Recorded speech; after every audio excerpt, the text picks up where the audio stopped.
Class 12th chapter 2 physics NCERT solution. ये इसका तीसरा पार्ट है। मैं 2 पार्ट इसका ऑलरेडी अपलोड कर चुका हूँ, आप उसे देख सकते हैं। तो आज हमारा सिर्फ टॉपिक ये रहेगा कि हम आज किस किस क्वेश्चन पढ़ेंगे। हम न्यूमेरिकल्स लगाने से पहले आपको पहले सूत्र दोहराते हैं, फिर आपसे कहते हैं कि आप न्यूमेरिकल्स लगाओ। तो वैसे ही श्रेणी आपकी वैसे ही चलेगी। हम पहले इसमें आपको फॉर्मूले बताएंगे, आपको फॉर्मूले आते हैं जो रिपीट करेंगे दोबारा, जिससे आपको याद हो जाए दोबारा। फिर हम बाद में एक क्वेश्चंस लगाएंगे उसके। ये तीनों के तीनों क्वेश्चन इंपॉर्टेंट है, इसे एक क्वेश्चन को मिस मत करना। तो देखो पहला फॉर्मूला है इसमें संधारित्र का, संधारित्र की धारिता का। तो संधारित्र की धारिता का फॉर्मूला सभी जानते हैं। संधारित्र की धारिता C बराबर क्या होता, ए एप्सिलॉन अपॉन डी, जहाँ एप्सिलॉन का मान होता कितना 8.85 गुणा 10 की घात ऋण 12, है ना।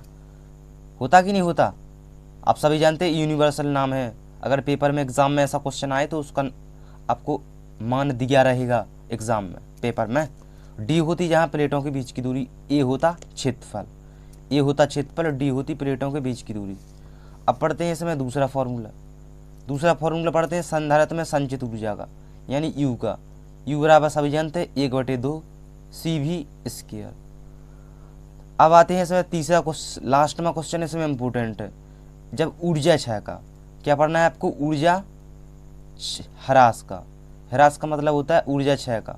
ऊर्जा क्षय का फॉर्मूला होता है E बराबर C1C2 V1 माइनस V2 का होल स्क्वायर। एक क्वेश्चन इंपॉर्टेंट है 2C1 प्लस C2। ये होता ऊर्जा क्षय का।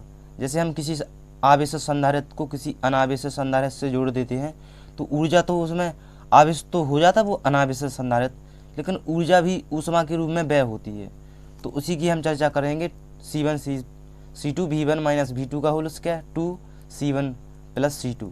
बस अब पढ़ो क्वेश्चन। पहला क्वेश्चन देखो, पहला क्वेश्चन है इसमें पट्टिकाओं के बीच वायु वाले एक समांतर पट्टिका संधारित्र की प्रत्येक पट्टिका का क्षेत्रफल। अभी हम बता चुके हैं क्षेत्रफल को डिनोट करते ए से। आपको दिया गया 6 × 10 की घात 3 मीटर स्क्वायर। तो लिख दें आप 6 × 10 की घात 3 मीटर स्क्वायर। अब देखो आगे आपसे कहा गया है उनके बीच की दूरी 3 मिमी है। तो दूरी को डिनोट करते डी से। आप सोच रहेंगे आर से डिनोट क्यों नहीं किया दूरी को, मैंने डी से डिनोट क्यों किया। तो देखो संधारित्र में डी से डिनोट करते और कूलाम जो पहले चैप्टर में पढ़ चुके हैं आप, उसमें आर से भी डिनोट कर सकते हैं और डी से भी डिनोट कर सकते हैं आप। तो डी दी गई है आपको 3 मिमी। देखो मिमी को जब मीटर में चेंज करेंगे तो 10 की घात 3 का गुणा करना पड़ेगा, तो ये मीटर में चेंज हो जाएगा। अब पढ़वाएंगे, आपसे कहा गया है संधारित्र की धारिता परिकल्पित करो, यानी आपसे कहा गया सी फाइंड करो जल्दी से। तो आप सी बराबर क्या होता है formula, A epsilon upon D.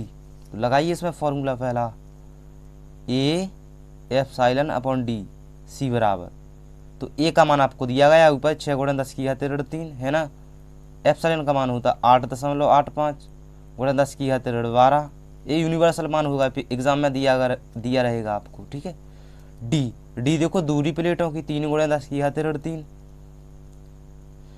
3 × 10 की घात 3। देखो ये है 3, ये है 6, कितनी बार कटेंगे, 2 बार। ये है 10 की घात 3, ये है 10 की घात 3, ऊपर नीचे है तो ए और ए भी कट जाएंगे। अब ऊपर कितना बचा आपके पास, 2 × 8.85 × 10 की घात 12, है ना। बचा कि नहीं बचा। अब 2 का गुणा कर दो 8.85 में, तो कितना आ जाएगा आपके पास, 2 × 5 = 10, 8 × 2 = 16, 1 17, 8 × 2 = 16 और 17, यानी 17.70 आ जाएगा गुणा 10 की घात 12। लेकिन फिजिक्स का रूल तो यही कहता है कि आपको एक अंक बाद दशमलव लगाना पड़ेगा। ध्यान से सुनो मेरी बात, आपको एक अंक बाद इसमें दशमलव लगाना पड़ेगा। तो एक अंक बाद यहाँ पर लगाएंगे दशमलव, 2 अंक बाद लगा है ना, अभी 1 अंक बाद लगाएंगे तो इसकी एक घात कम जाएगी, तो आ जाएगा 1.77 × 10 की घात 11 सी। देखो धारिता का मात्रक होता है फेरड, तो आप लिख दो यहाँ पर सिंपली फेरड। ये रहा आपका आंसर। अब इसी के आगे पढ़ो आप, इसमें लिखा है यदि इस संधारित्र को 100 वोल्ट के संभरण से जोड़ दिया जाए, यानी अब आपको भी कितना दिया गया है यहाँ पर 100, तो प्रत्येक प्लेट पर कितना आवेश होगा, यानी आपको क्यू ज्ञात करना है। मुझे बताओ जब आपको विभवानंतर दिया गया हो तो संधारित्र की धारिता का फॉर्मूला क्या होता, संधारित्र की धारिता का नहीं सॉरी धारिता का Q अपॉन V होता कि नहीं होता, Q अपॉन V। तो आपको ज्ञात करना है Q, तो Q को लाइए यहाँ पर, Q बराबर क्या हो जाएगा VC। अब मान रख दो यहाँ पर V का मान आपको दिया गया 100, C आपने निकाला है अभी 1.77 गुणन 10 की घात 11, 1.77 गुणन 10 की घात 11 है ना। देखो अब 100 को 10 की पावर 2 लिख सकते हैं कि नहीं लिख सकते, ऐसे लिख सकते हैं उससे 10 की घात 11। देखो ये है 10 की घात 11, ये है प्लस की घात 2, तो मुझे बताओ 11 प्लस 2 आंसर में कितना आएगा 9, 9 आया कि नहीं आएगा, क्योंकि बड़ी संख्या में से छोटी संख्या घटाई जा रही है, ऋणात्मक संख्या में से प्लस की संख्या घटाई जाती है तो माइनस आएगा। तो अब लिख दो यहाँ पर 10 की पावर 9 गुणे 1.77, ये रहा आपका Q बराबर आंसर। अब ऐसा भी लिख सकते हैं 1.77 गुणे 10 की पावर 9, अब इसका मतलब होता कूलाम। तो मैंने इसमें कोई भी चीज़ रटवाई नहीं है, आपको मैंने सॉल्व किया है और आप भी सॉल्व करें, इतना आ गया इसका आंसर। मैच कर लेना बुक से अपनी 1.77 गुणे 10 की घात 19 कूलाम, 19 नहीं सॉरी 9 कूलाम। अब चलते हैं इसमें दूसरा क्वेश्चन। देखो दूसरा क्वेश्चन तो एकदम सिंपल है यार, ऐसा क्वेश्चन नहीं आएगा तो आपको क्या करेंगे फिर, पढ़ो ध्यान से। 12 पिको फेरड का एक संधारित्र, देखो संधारित्र को ऋण करते C से कितना दिया गया आपको 12 पिको फेरड। 12 पिको का मतलब होता है 10 की घात 12, क्या होता है 10 की घात 12 फेरड। जब भी आपको पिको मिले उसे 10 की घात 12 में चेंज कर देना। अब आगे पढ़ो आप, 50 वोल्ट की बैटरी से जुड़ा है, विभवानंतर को ऋण करते V से आपको कितना दिया गया 50। देखो ध्यान से देखो यार आप 50 वोल्ट। अब इसमें कहा गया है संधारित्र में कितनी स्थिर विद्युत ऊर्जा संचित होगी, यानी आपसे U कहा गया है। तो U बराबर क्या होता है हम जानते हैं 1/2 CV स्क्वायर। देखो U बराबर क्या होता 1/2 CV स्क्वायर। तो फॉर्मूला लगा दो इसमें जल्दी से, दूसरा क्वेश्चन कर रहे हैं ना आप, तो U बराबर लगा दो 1/2 CV स्क्वायर, 1/2 देखो C देखो ध्यान से 12 गुणे 10 की घात 12 भी इसका करना है स्क्वायर, मतलब 50 का स्क्वायर कहेंगे 2 बार, तो 50 गुणे 50, 2 को काट दो 12 से, कितनी बार कटेंगे 6 बार, तो 6 गुणे 10 की घात 12। देखो 50 गुणे 50 करेंगे तो आएगा आपके पास 2500, कितने आएंगे 2500। अब आप क्या करो 6 गुणे 10 की घात 12, 25 को अलग लिख दो और 100 को अलग लिख दो। अब जब 100 को अलग लिखेंगे तो 100 को लिख सकते हैं आप 10 की पावर 2, आप गुणा करके देख लेना 10 की पावर 100 का होता 100 का गुणा करेंगे 25 में तो 2500 ही आएगा। अब आप क्या करो 25 का गुणा कर दो 6 में, कितना आएगा 150, आता कि नहीं आता 150।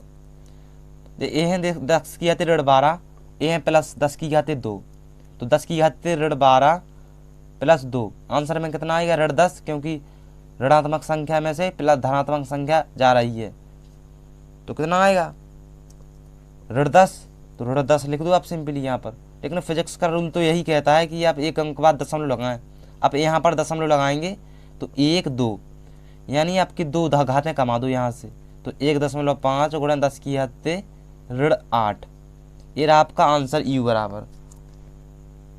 मैच कर लेना बुक से, शायद इतना ही आ रहा है 1.8 गुणा 10 की घात 8, 1.5 गुणा 10 की घात 8 जूल। देखो ऊर्जा का मात्रा होता है जूल और मैंने लिखा भी है 1.8 गुणा 10 की पावर जूल। सिंपली सी बात है, मैंने कोई भी चीज़ यहाँ पर रटवाई नहीं है। आप धीरे धीरे हल करें, आप सीख जाएंगे कैलकुलस करना। कुछ बच्चों को कैलकुलस नहीं आती, हमें पता है, जैसे हम जिस परिस्थिति गुजरे हैं वो हम परिस्थिति जानते हैं, तो अब धीरे धीरे सीखो, जैसे हम लगाते हैं क्वेश्चन वैसे वैसे सीखो आप। अब देखो आगे पढ़ो आप क्वेश्चन, लास्ट में क्वेश्चन इंपॉर्टेंट है इसका, इसे मिस मत करना। देखो पढ़ो ध्यान से, इसमें क्या दिया गया है 200 वोल्ट के सप्लाई से, देखो अपना भी कितना दिया गया भाई साहब 200 वोल्ट, तो लिख दो यहाँ पर 200 वोल्ट। एक 600 पिकोफैराड के संधारित्र को आवेशित किया जाता है। देखो 600 पिकोफैराड के संधारित्र, यानी आप संधारित्र को ढूंढ करते सी से कितना दिया गया आपको 600 पिकोफैराड। पिकोफैराड का मतलब बता चुके आपको 10 की घात 12 को गुणा कर दो इसमें। अब आगे पढ़ो उसे, फिर इसको संभरण से वियोजित कर देते हैं, मतलब हटा देते हैं इसे, तथा एक अन्य 600 पिकोफैराड वाले अनावेशित संधारित्र से जोड़ देते हैं। तो ये दूसरा संधारित्र आ गया इसी क्वेश्चन में, तो हम दे देते थे C1 नाम और इसे दे देते थे C2 नाम। कितना दिया गया 600 पिकोफैराड, 600 गुणा 10 की घात 12। इस प्रक्रिया में कितनी ऊर्जा का ह्रास होता है? ऊर्जा ह्रास मतलब आपको ई फाइंड करना है कितना होता है। तो देखो ध्यान से देखो, हमने फॉर्मूला आपको क्या पढ़ाया था, C1 C2 V1 minus V2 square 2C1 plus C2, यही होता ऊर्जा ह्रास का। ये काफ़ी इंपॉर्टेंट क्वेश्चन है इसका। तो देखो आपको V तो दिया गया, इसको मान लो V1, इससे मान लो V1 और V2 आपको नहीं दिया गया है, तो अब 0 लिख दो उसे। अब आप फॉर्मूला उतार दें यहीं पर, U बराबर क्या होता C1 C2 V1 minus V2 का होल स्क्वायर नीचे C1 प्लस C2, इसमें मान रख दो जल्दी से। देखो C1 का मान दिया गया आपको 600 गुणा 10 की घात 12। C2 का मान भी इतना ही दिया गया आपको 600 गुणा 10 की घात 12, है ना। दिया गया कि नहीं दिया गया है आपको? देखो V1 है आपके पास 200, V2 आपके पास कुछ है ही नहीं, तो V2 को यहीं पर 0 रख दें और स्क्वायर चढ़ाया इस पर, तो स्क्वायर लगा दें आप। अब आओ नीचे, देखो नीचे क्या कहता है आप C1 फिर से 600 गुणा 10 की घात 12 कर दो, प्लस C2 फिर से आप 600 गुणा 10 की घात 12 कर दो, क्योंकि आपको C2 दिया गया है इतना जितना C1 भी दिया गया है। अब इसे सिंपली सॉल्व कर लो। अब आपसे सॉल्व करना तो बन जाएगा कि नहीं बन जाएगा? बन जाएगा, मुझे तो यही लगता है। देखो 600 गुणा 600 करेंगे आप तो कितना होगा, 6 का गुणा 6 में करेंगे तो आएगा 36 और 4 बिंदी है ना 2 2, तो कितनी हो जाएंगे 4 बिंदी लगा दो उसमें। देखो ये 10 की घात 12, ये 10 की घात 12 कितनी हुई 10 की पावर 24 ऋण होंगे कि नहीं, ऋण जुड़ जाएंगे लेकिन चिन्ह वही रहेगा।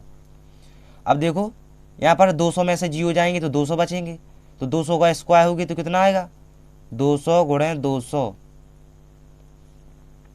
है कि नहीं। अब देखो ऊपर नीचे है आपके पास 2, देखो ये है 600, ये है प्लस की 600, तो 600 600 कितनी हो जाएंगे 1200, प्लस का चिन्ह लगा है 1200। देखो आपको घातों में कोई भी गड़बड़ी नहीं करनी, जितनी घात लिखी हुई है उतनी ही लिख दें आप। तो 10 की घात 12। अब 2 अंक से आप 2 अंक काट दो, अब 2 अंक से 2 अंक काट दो, और अब इसके पास 2 बचे तो ये 2 काट दो, ये 2 काट दो। अब आओ ऊपर, देखो ये है 36 गुणे इसके पास कितने जीरो है 1 2 3 4, तो 10 की पावर 4 लिख दो इस पर। तो 36 गुणा 10 की पावर 4 गुणा 10 की घात ऋण 24, वो आपको ऊपर ही लिखा है। देखो 200 को हम ऐसा लिख सकते हैं 2 गुणे 100, लिख सकते कि नहीं लिख सकते, लिख सकते हैं 2 गुणे 100। अब आओ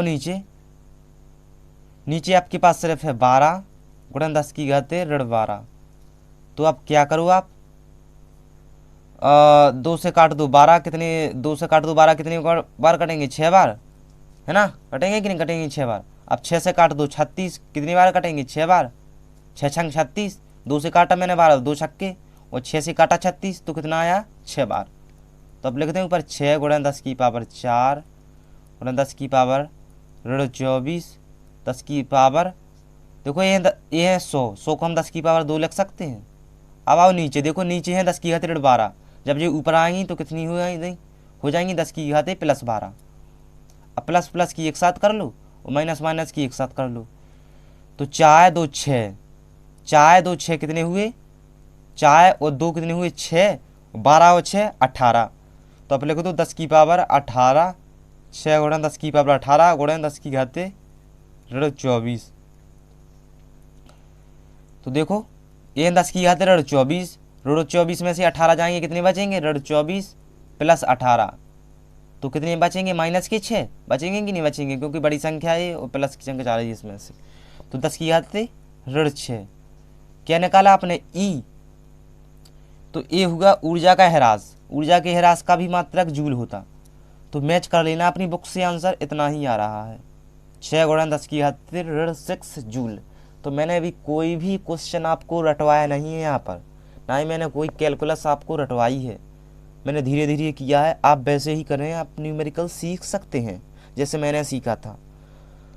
सो इतना आया, 6 गुणा 10 की घात ऋण 6 जूल। हरे कृष्णा।